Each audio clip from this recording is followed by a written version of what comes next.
اعوذ باللہ من الشیطان الرجیم بسم اللہ الرحمن الرحیم فللہ الحمد رب السماوات ورب الارض رب العالمین وله الکبریاء فی السماوات والارض وهو العزیز الحکیم اللہم صلی وسلم علی نبینا محمد وعلی آلہ واصحابہ اجمعین اما بعد فإن خیر الحدیث کتاب اللہ وخیر الحدی حدی محمد صلی اللہ علیہ وسلم وشر الامور محدثاتها وکل محدثۃ بدعہ وکل بدعۃ ضلالہ وکل ضلالۃ فی النار رب اشرح لی صدری ویسر لی امری واحلل عقدۃ من لسانی یفقہوا قولی۔ معزز سامعات اور راہ حق کے بہترین ساتھیوں، السلام علیکم ورحمۃ اللہ وبرکاتہ۔ اللہ کے فضل و کرم سے ہم نے بہت اہم ٹاپک پہ روشنی ڈالی تھی۔ آج ٹاپک ہے ہمارا انشاءاللہ زکوٰۃ کے ریلیٹڈ۔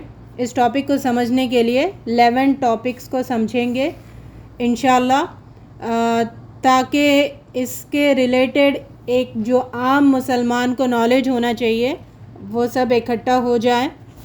ڈیٹیل میں روشنی نہیں ڈالی ہے، اتنی باتوں پر میں نے روشنی ڈالی ہے جتنا ایک عام مسلمان کو اس کا نالج رکھنا بہت ضروری ہے اور لازم ہے۔ وہ 11 ٹاپکس کیا ہیں؟ پہلا زکوٰۃ، دوسرا زکوٰۃ کا مطلب کیا ہے، تیسرا زکوٰۃ کیوں دیں، چوتھا زکوٰۃ کتنا دیں، پانچواں زکوٰۃ کب دیں، چھٹا زکوٰۃ کا نصاب کیا ہے اور کن چیزوں میں زکوٰۃ لگتی ہے، اور ساتواں زکوٰۃ میں کون سی چیزیں نہیں آتی، آٹھواں زکوٰۃ کسے دیں اور کسے نہ دیں۔ 9th ٹاپک ہے زکوٰۃ کی فضیلت و فوائد۔ 10ویں ٹاپک ہے زکوٰۃ نہ دینے کا گناہ، پنشمنٹ۔ اور ہمارا 11th ٹاپک ہے زکوٰۃ وصولی کرنے والوں کے لیے کیا احکام اسلام نے دیے ہیں۔ انشاءاللہ پوری کوشش ہوگی ان سارے باتوں پر روشنی ڈالا جائے، اور بہت اہم ٹاپک بھی ہے۔ اس کا علم ہونا ہر مسلمان کے لیے، چاہے مرد ہو، عورت ہو، بچہ ہو، سب کے لیے ضروری ہے۔ تو یہ 11 ٹاپکس کا ہمارا پہلا ٹاپک ہے زکوٰۃ۔ زکوٰۃ کیا ہے؟ زکوٰۃ انتہائی اہم رکن ہے اسلام کا۔ 5 پلرز آف اسلام میں سے یہ ایک پلر ہے، one of the 5 pillars of Islam زکوٰۃ ہے۔ عام آدمی سے لے کر پورے ملک کی اجتماعی خوشحالی کا ضامن ہے یہ فریضہ۔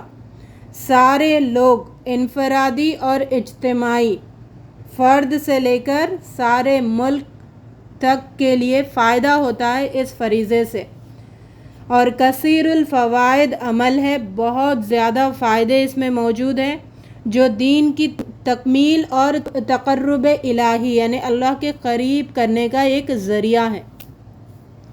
82 مرتبہ زکوٰۃ کا ذکر قرآن میں آیا ہے، اور اللہ کے حقوق میں سے پہلے بھی ہم نے یہ بات سمجھی، نماز کا زیادہ اللہ تعالیٰ ذکر کیے ہیں، اور بندوں کے حقوق میں اللہ نے زیادہ ذکر جس کا کیا ہے وہ ہے مال کا خرچ کرنا، چونکہ یہ عبادت مال کے خرچ کرنے میں ہی شمار آتی ہے، مال کے خرچ کرنے میں آتی ہے۔ تو یہ حقوق العباد اچھے سے ہم ادا کر رہے نہیں کر رہے، اس فریضے کے انجام دینے سے ہمیں پتہ چلتا ہے۔ اللہ رب العزت نے مال کی محبت میں ہم انسانوں کو گرفتار کروایا پہلے، پھر اللہ تعالیٰ ہم سے امتحان لیتا ہے۔ گرفتار کروانے کے بارے میں بھی ہم نے پہلے پڑھ لیا تھا، جیسے سورہ عادیات میں ذکر آتا ہے آیت نمبر 8 میں، وَإِنَّهُ لِحُبِّ الْخَيْرِ لَشَدِيدٌ، انسان مال کی محبت میں بڑا سخت ہے۔ سورہ فجر آیت 20 میں بھی اللہ رب العزت ارشاد فرماتے ہیں وَتُحِبُّونَ الْمَالَ حُبًّا جَمًّا، مال کو جی بھر کر انسان عزیز رکھتا ہے، اس کے بہت اس کو پسند ہے۔ سورہ تغابن آیت 15 میں بھی اللہ رب العزت ارشاد فرماتے ہیں انما اموالکم و اولادکم فتنہ، مال اور اولاد تمہارے لیے فتنہ ہے۔ نبی صلی اللہ علیہ وسلم نے بھی فرمایا ہے ان لکل امت فتنہ، ہر امت کے لیے فتنہ ہے، اور میری امت کے لیے فتنہ کس میں اللہ نے رکھا ہے؟ مال میں۔ تو مال یہ امت محمدی کے لیے بہت محبوب بنا دیا ہے، اور اس کے چلتے انسان بہت سے فتنوں میں مبتلا ہو سکتا ہے، اور اس کے چلتے انسان اپنا ٹھکانہ جنت میں بھی بنا سکتا ہے اس کے حقوق ادا کر کے۔ اللہ رب العزت نے مال خرچ کروانے کے لیے کئی سارے بہانے ہمیں دیے ہیں، جیسے نفلی صدقات کے بہانہ دیا، خیرات کی ترغیب دلا کر دیا ہے، اور ایکسکلوزیولی یہ زکوٰۃ جیسی عبادت فرض کر کے ہمیں بہانہ دیا ہے کہ تم مال خرچ کرو۔ تو ان سارے بہانوں کے پیچھے اللہ تعالیٰ ہم سے کیا چاہ رہے ہیں کہ انسان کے اندر سے مال کی محبت کم سے کم کروائی جائے، مال کی محبت کم سے کم ہمارے اندر ہو، یہ اللہ کا مقصد ہے۔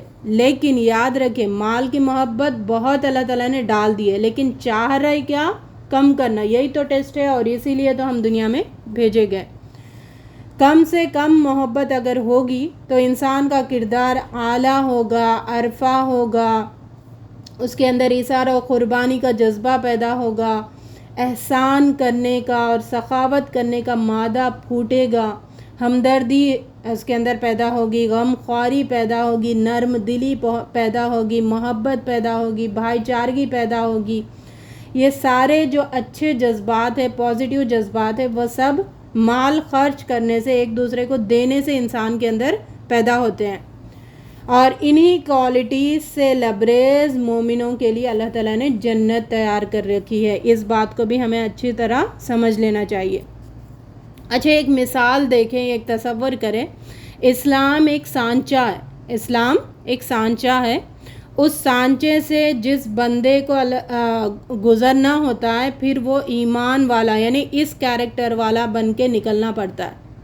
اگر ہم نے اسلام کے سانچے میں سے، تو ہم سب مسلمان ہیں، ہم نے داخل ہوئے ہیں، تو اب وہ سانچے میں سے جب ہم داخل ہوئے تو یہ کیریکٹرز ہمارے اندر ہونی چاہیے، بلکہ ضروری ہے، لازم ہے، کیونکہ انہی کیریکٹر کے لوگوں کے لیے جنت اللہ تعالیٰ نے تیار کر رکھا ہے۔ ابو داؤد اور ترمذی میں نبی صلی اللہ علیہ وسلم فرماتے ہیں کہ جو شخص کسی ننگے کو کپڑا پہنائے گا، اللہ تعالیٰ اسے جنت کا سبز ریشم پہنائیں گے۔ جو شخص بھوکے مسلمان کو کھانا کھلائے گا، اللہ تعالیٰ اسے جنت میں میوے کھلائیں گے۔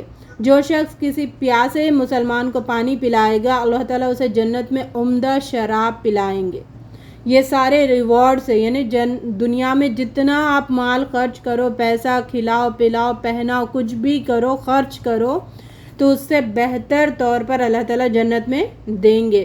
مال خرچ کرنے کا جو جذبہ اسلام ہمارے اندر پیدا کرنا چاہتا ہے، اس کا فائدہ یہ ہوگا کہ معاشرے میں کوئی بھوکا یا ننگا نہیں رہتا ہے نا، مصیبت زدہ یا پریشان حال نہیں ہوتا، اور بے سہارا کوئی شخص نہیں رہتا، یتیم اور بیوہ احساس محرومیت کا شکار نہیں ہوتے۔ یہ بہت پازیٹیو ریس اس سے نکلتے ہیں جب ہم خرچ کرتے ہیں۔ جب ہم خرچ نہیں کرتے تو اس کا اپوزٹ کیریکٹر بنتے ہیں وہ جب اپوزٹ کیریکٹر بنتے ہیں تو وہ اس کے اندر کون سی کوالٹیز پیدا ہوتی ہے؟ بخیلی، لالچی پنا، خود غرضی پنا، سنگ دلی، جھوٹ، دھوکہ بازی کرنا، ظلم کرنا، حق تلفی کرنا، لوٹ گھسیٹ کرنا، یہ سارے اخلاق رذیلہ کا مالک وہ بن جاتا ہے، بیڈ کیریکٹر کا مالک بن جاتا ہے، اور جہنم کو دہکائی جائے گی ایسے ہی کیریکٹر کے لوگوں سے۔ ورنہ تو نبی صلی اللہ علیہ وسلم نے ہم سے کیا توقع کی ہے؟ ایک حدیث کے تحت ہم اس بات کو سمجھیں گے کہ نبی صلی اللہ علیہ وسلم نے کہا، ایک معاشرہ جو ہے ایک جسم سے نبی صلی اللہ علیہ وسلم نے اس کو تشبیہ دی ہے، جسم ہے، سارے لوگ ایک جسم کے مانند ہے۔ ایک عضو کی بھی جو تکلیف ہوتی ہے، کہیں چھوٹے سے پارٹ میں بھی اگر ہمارا تکلیف ہوتی ہے تو سارا جسم اس کو محسوس کرتا ہے۔ تو ایک سوسائٹی ایسی ہونی چاہیے، کسی کو بھی تکلیف پہنچی تو سب کو وہ درد فیل ہونا، جب درد محسوس کریں گے تو ہم سامنے والے کے مدد کرنے کے قابل بن جائیں گے۔ اور دوسری بات یہ بھی ذہن نشین ہم رہنا چاہیے کہ جو بھی اللہ تعالیٰ نے ہمیں نعمتیں دی ہے، جس کو رزق میں ہم شمار کریں گے، ساری چیزیں جو بھی ملی ہے رزق ہے، تو وہ اس کے مالک ہم نہیں ہیں۔ ہر چیز کا مالک ہمارا اللہ ہے. یہ بات ہمیں بہت بخوبی طریقے سے ہمارے ذہن میں ہمیشہ آن رکھنا ہے. سورہ نور آیت نمبر 30 میں اس بات کا اللہ تعالیٰ نے ذکر بھی کیا ہے قرآن میں وقفے سے کہ دیکھو تم نہیں ہو مالک، میں ہوں. یاد رکھنا، اس بات کو بھولنا نہیں. سورہ نور آیت 30 میں بتا وَآتُوهُم مِّن مَّالِ اللَّهِ الَّذِي آتَاكُمْ، اللہ نے جو مال تمہیں دے رکھا ہے اس میں سے انہیں بھی دو. جو تمہیں دے رکھا ہے نا، تم نہیں لے کے آئے. جیسے قارون نے کیا کہا، میں اپنے علم کے بنا پر دیا گیا ہوں، میں اپنے علم سے لایا ہوں، میرے باپ دادا کی دولت ہے. نہیں، جو بھی تمہیں ملا ہے وہ اللہ کی طرف سے ملا، اس میں سے تم لوگوں کو دو. سورہ حدید آیت 7 میں بتایا گیا وَأَنفِقُوا مِمَّا جَعَلَكُمْ مُسْتَخْلَفِينَ فِيهِ، اس مال میں سے خرچ کرو جس میں اللہ نے تمہیں جانشین بنایا، جس کا خلیفہ بنایا ہے، تم اس میں سے خرچ کرو. ان دو آیتوں سے ہمیں یہ بات بخوبی سمجھ آ جانی چاہیے کہ بھائی ہمارے پاس جو بھی مال ہے اس کے مالک ہم نہیں ہیں، اللہ ہے، اور جو مالک ہے اسی کے مطابق ہمیں مال خرچ کرنا ہے. قرآن میں 50 سے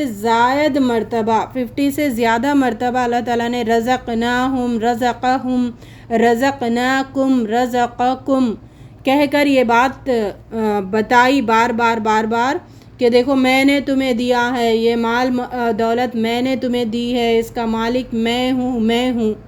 تو یہ بار اللہ تعالیٰ نے 50 سے زیادہ ٹائمز وقفے میں ہمیں یہ یاد کروائی ہے بار. تو اللہ رب العزت ہمیں اس بات کی سمجھ عطا فرمائے. تو ہمیں جب ہم یہ بات سمجھ آ جاتی ہے تو ہم اپنی عقلی طور پر یہ نہیں سمجھتے بیٹھتے کہ یہ میرا مال ہے، بلکہ ہماری عقل یہ گواہی دے دیتی ہے کہ بھائی یہ تیرے پاس جو بھی ہے وہ امانت ہے، اس کو صحیح طور پر استعمال کرو، بیکار مت کرو، اپنی مرضی سے اپنی خواہشات کے طور پر استعمال مت کرو. اسلام مال جمع کرنا یعنی اپنے پاس روکے رکھنے سے منع فرماتا ہے. اسلام مال جمع کرتے رہنے سے منع فرماتا ہے، لیکن اس کے ساتھ ساتھ اسراف اور بخیلی سے بھی منع فرماتا ہے. مال جمع کرنے سے بھی اسلام منع فرماتا ہے اور اسراف اور بخیل پنے سے بھی منع فرماتا ہے، جس کا ذکر ہے. دیکھیں مال جمع کرنے کے منع کرنے کے بارے میں سورہ توبہ آیت 34 میں ذکر ہے یوم یحمى علیہ فی النار جہنم فتکوی بها جباہہم وجنوبہم وظہورہم ھذا ما کنزتم لانفسکم فذوقوا ما کنتم تکنزون. جس دن اس خزانے کو آتش دوزخ میں تپایا جائے گا، پھر اس دن ان کی پیشانی اور پہلو اور پیٹیں داغے جائیں گے، یہ ہے جسے تم نے اپنے لیے خزانہ بنا کر رکھا تھا، بس اپنے خزانوں کا مزہ چکھو. جو تم جمع کر کے رکھتے تھے نا، تو اس کا یہ پنشمنٹ ہے، اب چکھو. یہ ہے مال جمع کرنے کے بارے میں پنشمنٹ جو اسلام منع کرتا ہے.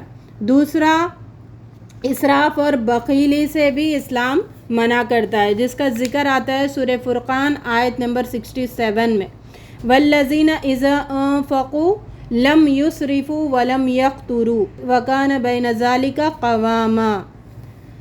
یعنی انسان نہ اسراف کرتا ہے خرچ کرنے میں اور نہ ہی کنجوسی کرتا ہے، بلکہ اس کے درمیان میں اس کی چال ہوتی ہے.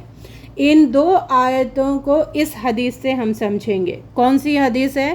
وہب بن منبیہ کہتے ہیں ان لکل شیء طرفین ووسطا فاذا امسکت بعہد الطرفین مال الآخر واذا امسکت بالوسط اعتدل الطرفان ثم قال علیکم بالاوسط من الاشیاء. بے شک ہر چیز کے دو سرے ہوتے ہیں، ہر چیز کے دو سرے ہوتے ہیں اور ایک درمیانہ پارٹ بھی ہوتا ہے. ٹھیک ہے، نارتھ ساؤتھ لے لیے تو درمیانہ پارٹ، ایسٹ ویسٹ لے لیے تو درمیانہ پارٹ. جو بھی چیز ہے اس کے دو سرے ہوتے ہیں اور اس کا درمیانہ پارٹ ہوتا ہے. اگر آپ نے ایک سرے کو تھام لیا تو دوسرا کھوکھلا ہو جائے گا. ایک پہ جیسے سی سا کرتے ہیں نا، اس میں کیا کرتے ہیں، ایک پہ اگر بیٹھ گئے تو دوسرا اڑ گیا، دوسرے پہ بیٹھ گئے تو ادھر والا اڑ گیا. اگر آپ درمیانہ تھام لیں گے تو دونوں سرے متوازن ہوں گے، بیچ کا حصہ اگر پکڑ لیں گے تو دونوں بیلنس میں رہیں گے۔ آپ کو ہر چیز میں درمیانہ راستہ تلاش کرنا ہوگا۔ یہ حکم ہے اسلام کا۔ پہلے بھی ہم نے بار بار سمجھا ہے، فیلنگس ہو، دنیا میں رہنے کا طریقہ ہو، خرچ کرنا ہو، عبادت میں ہو، آپ کا مطلب صلہ رحمی کرنا ہے، ہر چیز میں بہرحال اسلام ہم سے یہ توقع کرتا ہے کہ تم اعتدال سے کام لو، بیلنس سے کام لو، نہ اسراف کرو، ایکسٹراویگنس کرو، نہ ہی بخیلی کرو، نہ کنجوس بنو۔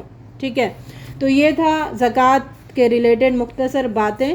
ہمارا دوسرا ٹاپک ہے زکوٰۃ کا مطلب کیا ہے۔ زکوٰۃ کا مطلب ہے لغوی اور شرعی دونوں معنی ہم دیکھیں گے۔ لغوی معنی ہے زکوٰۃ زال کاف واو اس کا روٹ ہے، اور اس کا لغوی معنی ہے پاکیزگی اور اضافہ، دونوں معنی ہیں ڈکشنری میں۔ پاکیزگی اور اضافہ کرنا، اضافہ کرنا یعنی زیادتی کرنا، بڑھوتری کرنا۔ ٹوٹلی ایک معنی میں اگر لیں تو برکت، دو معنی اس میں آتے ہیں زکوٰۃ میں۔ شرعی معنی کیا ہے؟ وہ فریضہ ہے جو مال سے تعلق رکھتا ہے، اور مال جو ہمیں دیا گیا ہے اس کو شریعت کے بتائے گئے لوگوں پر خرچ کرنا۔ شرعی معنی نمبر 1۔ شرعی معنی نمبر 2، مال کی ایک مقرر مقدار پر مخصوص شرائط کے ساتھ فقراء کے لیے شرعاً واجب ہونے والا حصہ، تھوڑی فصیح اردو میں۔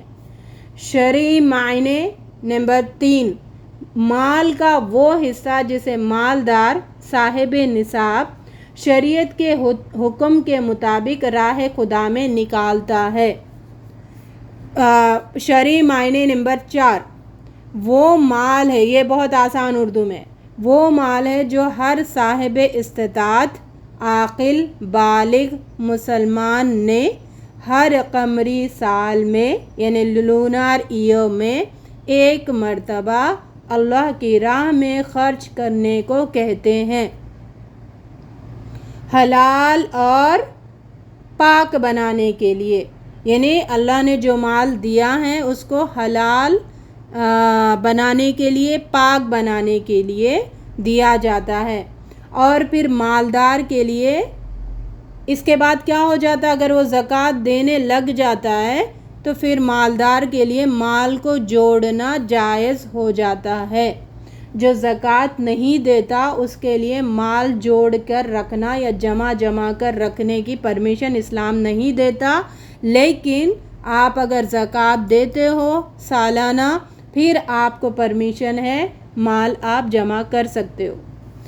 پاکیزگی بھی یہ اس سے مراد ہے کہ اس سے نفس بھی تمام گناہوں سے اور برائیوں سے پاک ہو جاتا ہے۔ جیسے ہم نے ایک دوسرا کیریکٹر پڑھا تھا نا، بخیل کنجوس، جو جہنم میں جانے والا کیریکٹر، وہ ساری بیڈ کوالٹیز اس کے اندر سے ہٹ جاتی ہے، گڈ کوالٹیز اس کے اندر پیدا ہوتی ہے۔ یہ ہے زکوٰۃ کا مطلب۔